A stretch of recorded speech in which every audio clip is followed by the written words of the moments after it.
She wore a torn dress to court. The Comanche warrior covered her with his ceremonial cloak. They said the trial would be brief. By the time Eliza Ward stepped into the courthouse, her dress was torn, her hair wind-tangled from the ride, and the whispering had already begun. The wooden floor creaked beneath her boots as she crossed to the center, head high though her shoulders trembled. The bailiff barked her name like it was a curse. Eliza Ward, accused of theft and desecration during an Indian raid. She didn't steal anything, but the town needed someone to blame for what the fire left behind. The judge's gavel cracked once. "We'll have order," he said, though the crowd's hunger for spectacle was louder than his words. "You stand accused of robbing the church after the raid on Creek Bend. What do you plead?" "I plead survival," she answered, voice raw. "I took bread and bandages for the wounded. I didn't ask whose god they belonged to." A murmur rippled through the room. Somewhere near the back, a man rose. Tall, broad, wrapped in a dark wool blanket trimmed with beadwork that shimmered under the lamplight. His skin was sun-bronzed, his hair tied back, his eyes unreadable. Toka Gray Elk, the Comanche scout hired to translate testimony no one wanted to hear. The judge frowned. "Interpreter, you've no standing here." Toka's voice was calm. "Then I'll stand anyway." He stepped forward, the blanket sliding from his shoulders, revealing the ceremonial cloak folded beneath his arm. "This woman didn't rob your church. She buried your wounded when your soldiers ran." The crowd bristled. "Sit down, savage," someone hissed. He ignored it, walking straight to where Eliza stood. "They tore your dress to shame you," he said quietly, his English careful, deliberate. "Let me return what they took."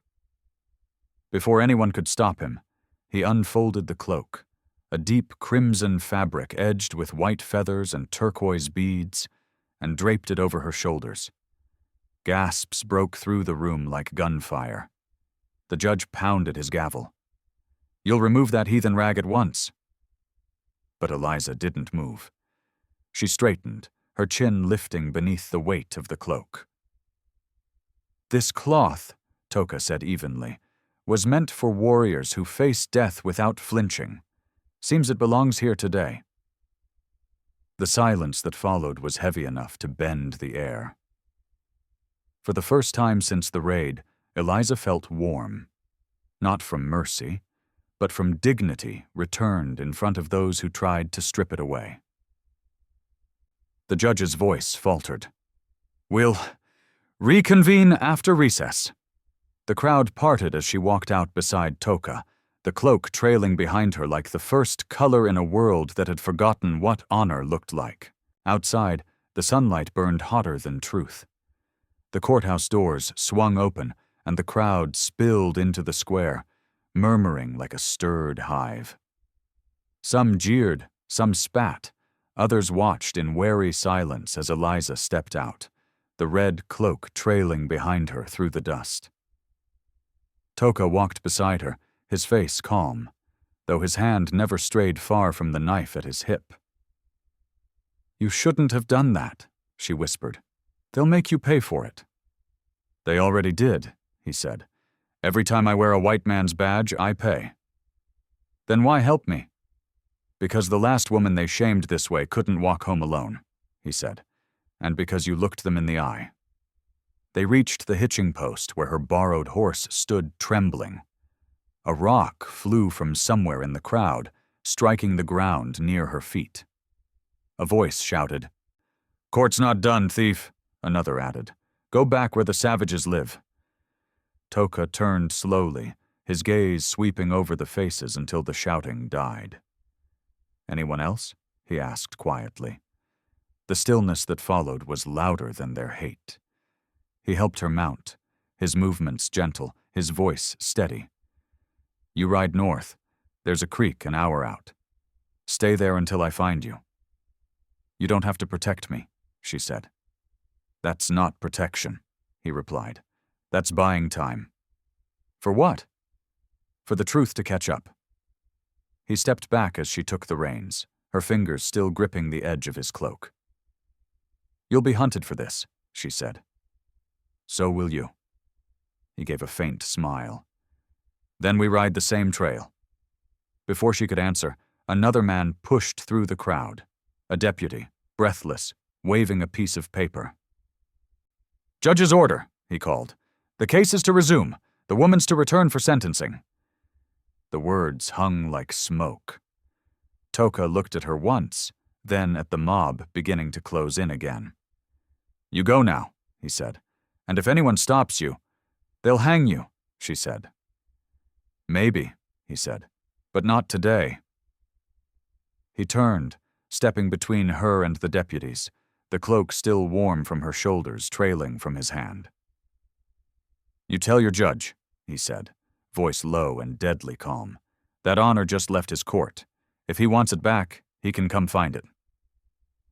The crowd froze as he drew his knife, not to strike, but to cut the Comanche insignia from his badge and drop it in the dust. No more translating lies. Behind him, Eliza spurred the horse. The dust rose high, the cloak flaring once in the wind like a flag no nation claimed, and by the time the echo faded, both the woman and the color red were gone from the town that had never deserved them. By the time Eliza reached the creek, the sun was bleeding out across the horizon, and the air smelled of wet cedar and iron. She slid off the horse, trembling from the ride and from what she'd left behind.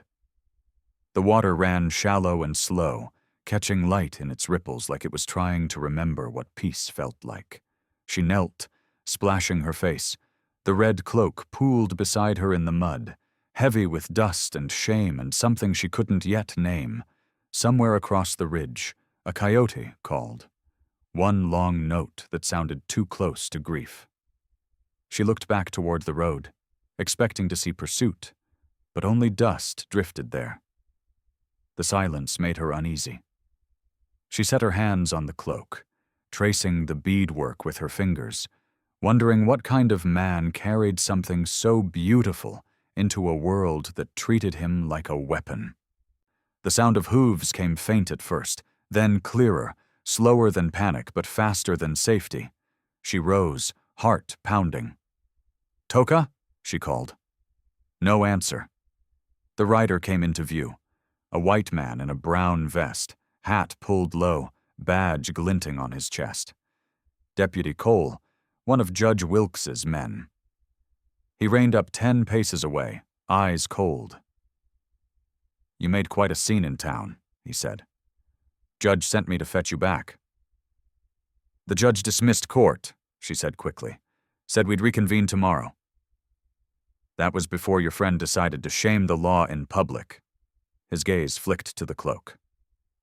You wearing that on purpose? It was a gift, she said.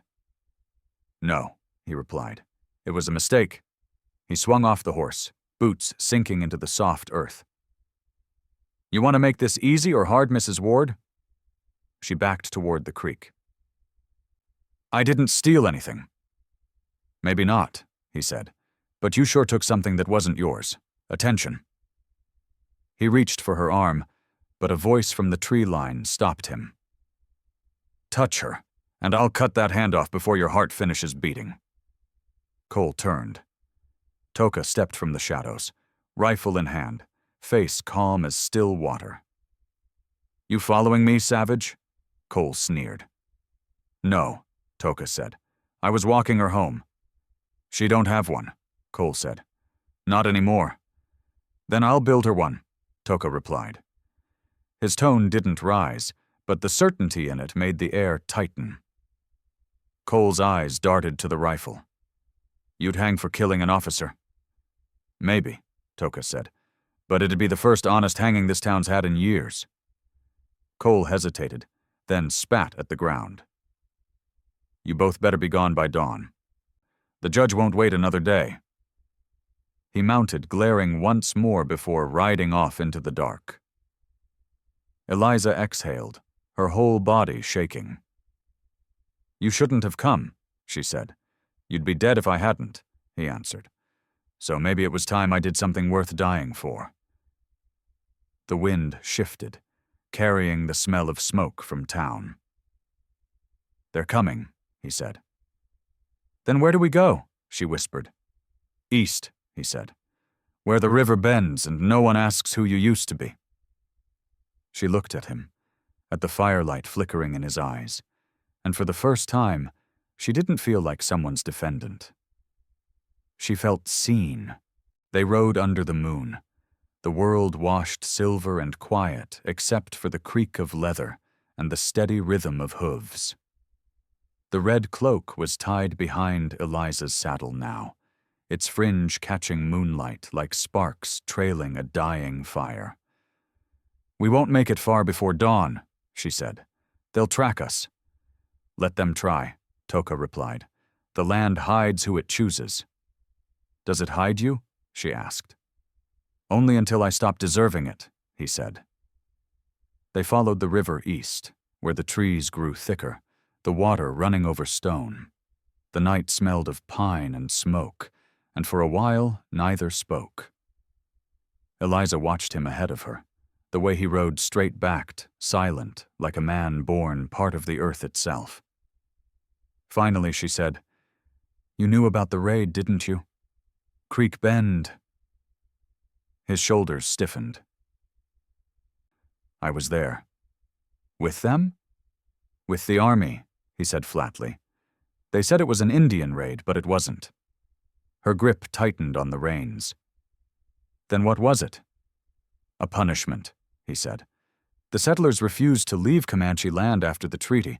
The army burned their homesteads and blamed my people to keep peace with Washington." She stared at him, disbelief and understanding colliding. "You knew," she whispered. "You knew I was one of them." "I knew you were alive," he said. "That was enough. You let them call me a thief. Would they have listened if I told them the truth?" "You could have tried," she snapped. He stopped his horse, turning to face her. "And hanged beside you for it. Sometimes mercy survives only when silence does." "So you were part of it," she said. "No," he replied. "I stopped it." His voice broke on the last word. "Your husband was in that church. He ran back inside when the flames caught. I pulled him out. He didn't make it to the road." The world went still. "You're lying," she said. "No," he whispered. "I buried him myself." Her breath caught. "You could have told me." "And what would you have done? Thank me for saving what couldn't be saved." She turned away, tears freezing on her cheeks. "You had no right." "You're right," he said quietly. "But I had a promise, to keep you alive." She looked back, eyes burning. "So everything since the courthouse was me trying to finish what I couldn't that night," he said. They sat there in the moonlight, two riders bound by guilt neither had asked for. Finally she spoke, voice trembling. "Then you owe me one more truth." "What's that?" "Why you care." He hesitated, eyes downcast. "Because the world only teaches mercy through regret, and I'm still learning." The river shimmered beside them, the current slow and forgiving. She turned her horse east again, not forgiving yet, but not alone anymore. "Then ride," she said. "Maybe we'll both learn something before morning." By dawn, they reached the ruins of an old mission, its bell tower split and leaning, its walls half swallowed by vines. The roof had caved years ago, but the altar still stood, sunlight spilling through the cracks like a promise that refused to die. Toka dismounted first, scanning the tree line. "We'll rest here," he said. "The soldiers won't ride past the sacred ground, not at first light." Eliza slid down, her legs weak from the ride. "Sacred?" "To both sides once," he said. "Then men decided God needed fences." She followed him inside, the air cool and still, dust dancing through the light. He laid his rifle near the doorway, his movements deliberate, careful. "You can sleep. I'll keep watch." "You've been awake for 2 nights," she said. "So have you." "I'm not the one bleeding," she replied, nodding at the dark stain on his sleeve. He glanced at it, shrugged. "It's nothing." "It's not nothing," she said, stepping closer. "Sit." He hesitated, then obeyed, lowering himself onto the stone step. She tore a strip from her torn hem and dipped it in the canteen. "Hold still." "You don't have to." "Neither did you," she said. She cleaned the cut, slow and steady, her hands trembling less with each pass. "You saved my husband," she said quietly. "And then you saved me. I don't know which is harder." "One cost more," he said. "You're not the only one who lost someone that night." She looked up. "Who?" "My brother," he said. "He tried to stop the burning. A soldier shot him thinking he was one of yours." She froze. "I'm sorry." "Don't be," he said. "He died clean. Not many men do." She bound his arm in silence, then sat back against the wall beside him. "You ever wonder what comes after mercy?" she asked. "Debt," he said. "Then why do it? Because if I don't, I become them." The air between them thickened, heavy but not cruel. "They'll come for us," she said. "Soon." "Yes." "And if they kill you?" "Then you'll live. That's enough." "You always talk like you've already died," she whispered. "I did," he said. "The night they made me choose who to save." She turned her head, watching the way the light caught his face. "And why tell me now?" "Because you needed to hate someone," he said, "and I needed it to be honest." She looked at him a long moment, then reached out, laying the edge of the cloak over his knees. "Then hate can rest too," she said softly. Outside, a hawk cried, and the sound stretched across the valley like the first breath after prayer. For the first time since the fire at Creek Bend, both of them closed their eyes, not in peace, but in something close enough to recognize it when it came again. They woke to the sound of horses before the sun touched the hills. Toka was on his feet in an instant, rifle raised, eyes sharp. Through the broken archway, dust lifted in the distance. 5 riders, moving fast. "Soldiers," he said. "The judge sent them." Eliza's stomach clenched. "Then we run." "No," he said. "They'd follow the tracks. The land's too open." He scanned the mission's crumbling walls, jaw tightening. "They won't shoot inside sacred ground, not if I'm the one they want." "What are you saying?" she asked. "That I go out there," he said. "Alone." "You can't." "I have to," he said quietly.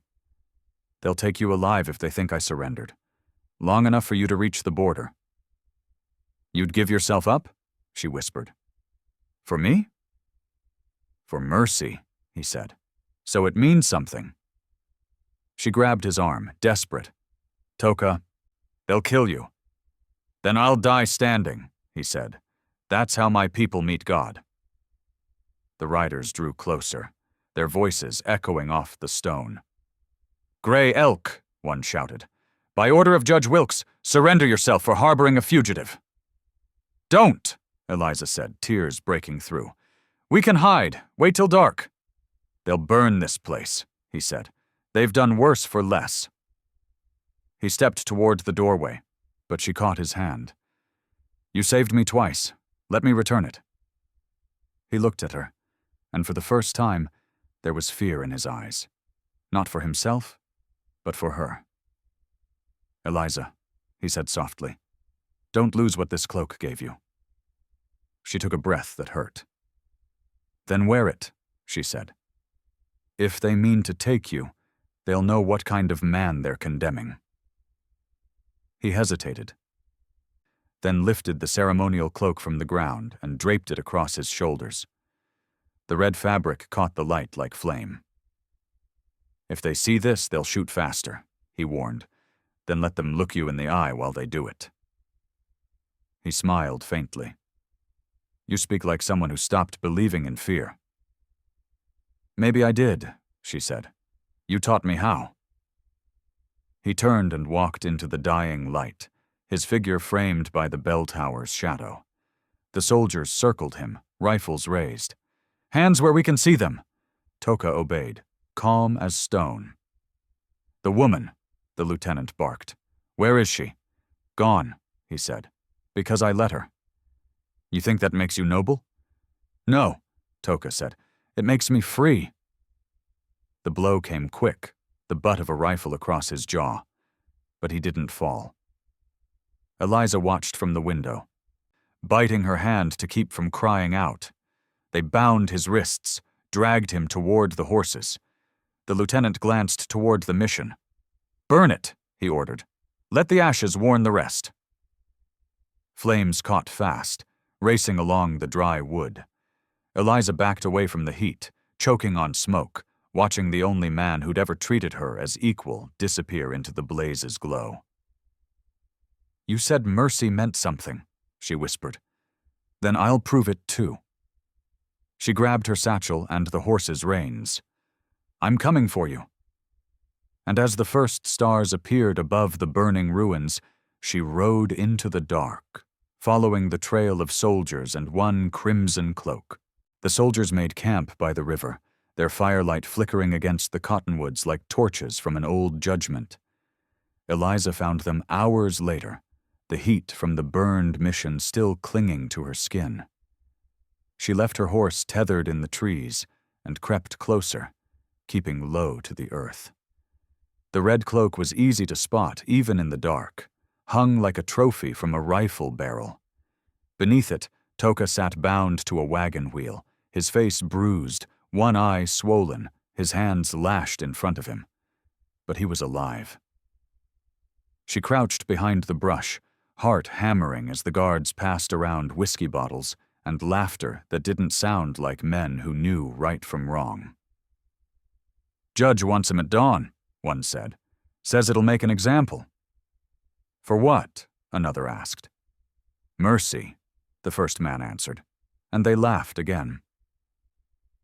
When they finally settled, Eliza moved.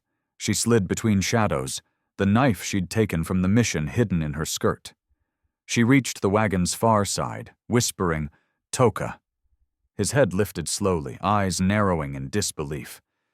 "You shouldn't be here," he whispered. "Neither should you," she said. "So maybe we're even." "You'll be seen." "Then tell me quick how to cut you loose." "Don't," he said. "You won't get far." "I don't need far. I need you breathing." She sawed at the rope until the first fiber snapped. "You could have run," he said. "Why come back?" "Because you didn't leave me," she said, "and I can't carry that alone." The rope gave way. His hands came free, bleeding from the friction. He caught her wrist before she turned to go. "Eliza," he whispered, "if they wake, you run east. Don't look back." "I'm done running," she said. A twig cracked behind them. Both froze. One of the guards stirred, rising with a squint. "Who's there?" Toka shoved her down behind the wheel and stood, drawing the soldier's gaze. "You talk in your sleep," he said evenly. The guard blinked. How'd you—" Before he could finish, Toka lunged, the chain still on his ankles clattering as he struck. They struggled, the noise snapping the others awake. Shouts, gunfire, chaos. Eliza grabbed the cloak from the rifle and threw it over Toka's shoulders, just as he broke the last chain with a swing of the guard's own rifle. "Go!" he shouted. But she didn't move. She drew his fallen knife and cut the rope binding his legs. "Now!" he barked. They ran for the trees, bullets splitting bark around them. Behind, the soldiers' firelight painted their silhouettes red and gold like figures from an ancient legend. They reached the riverbank, breathless. "We can't cross here," she gasped. "The current." "Then we let it take us," he said, grabbing her hand.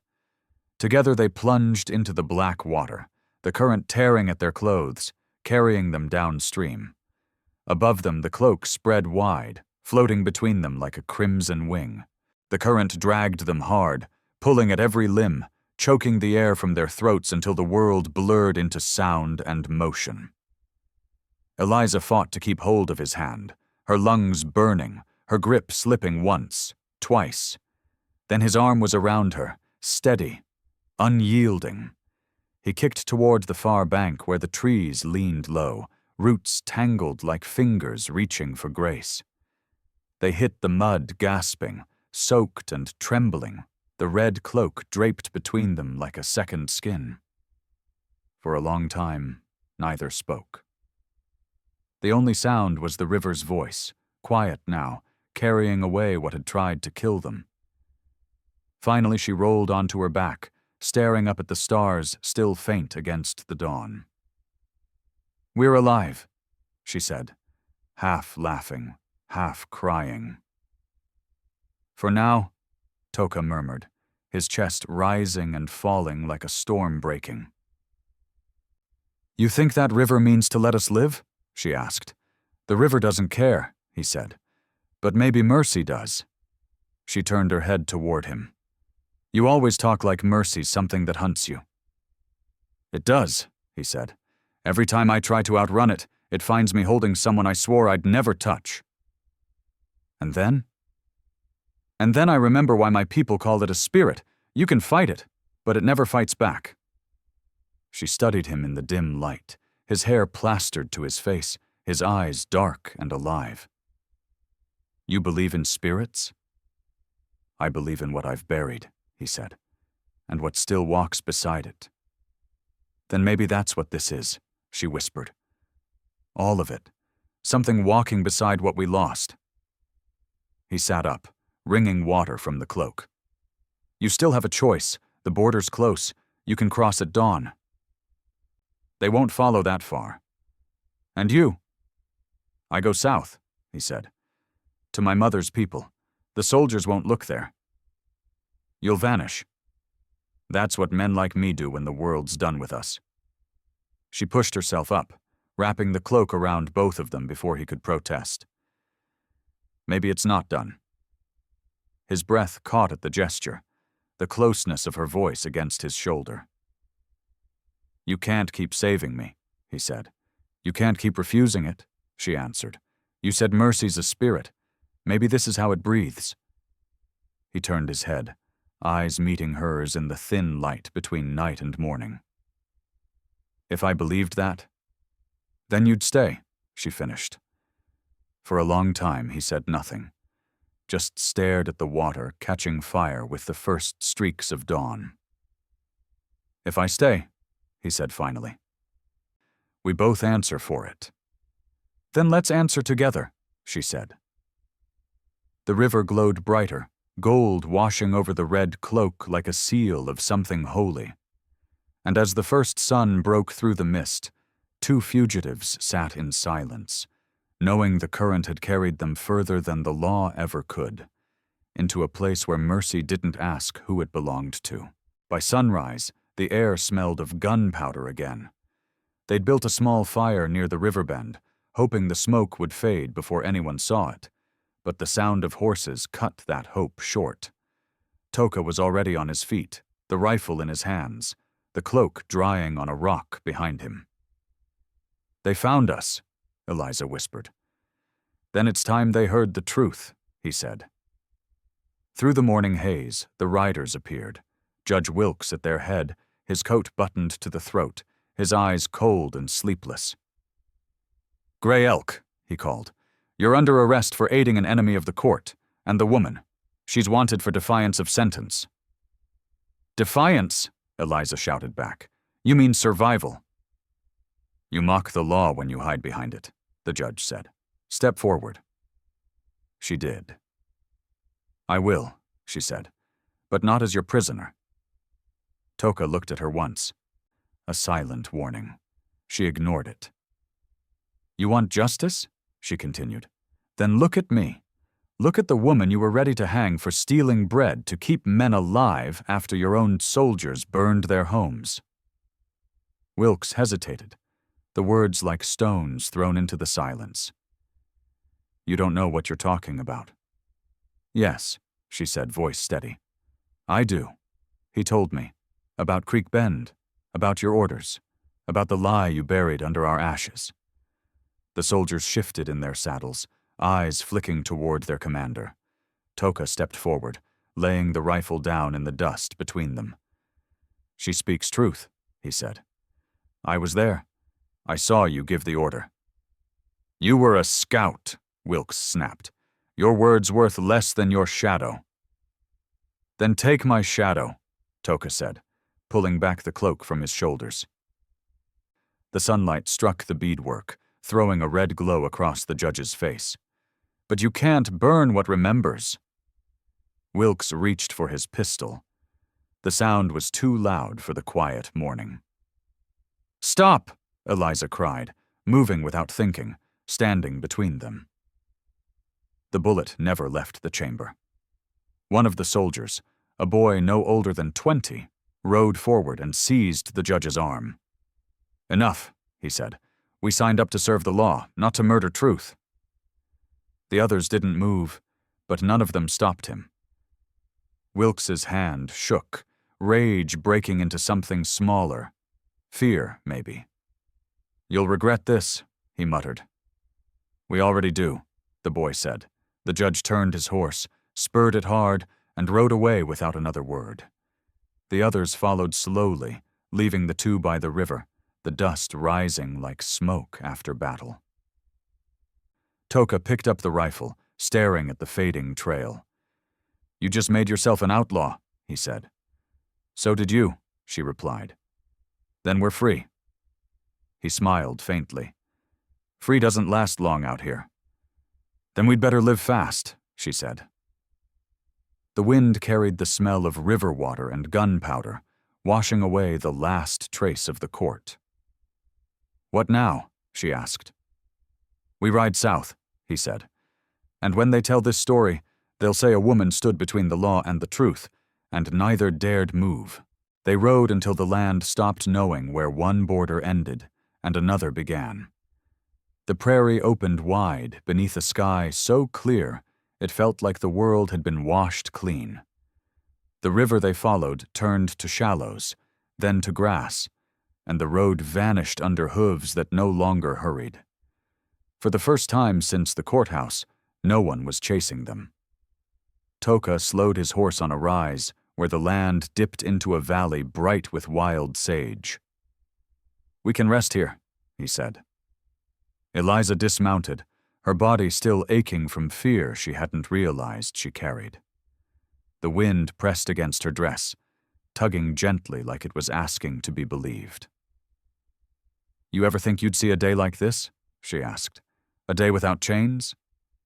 "Chains don't always shine," he said. "Sometimes they sound like duty." She smiled faintly. "And now?" "Now they sound like wind."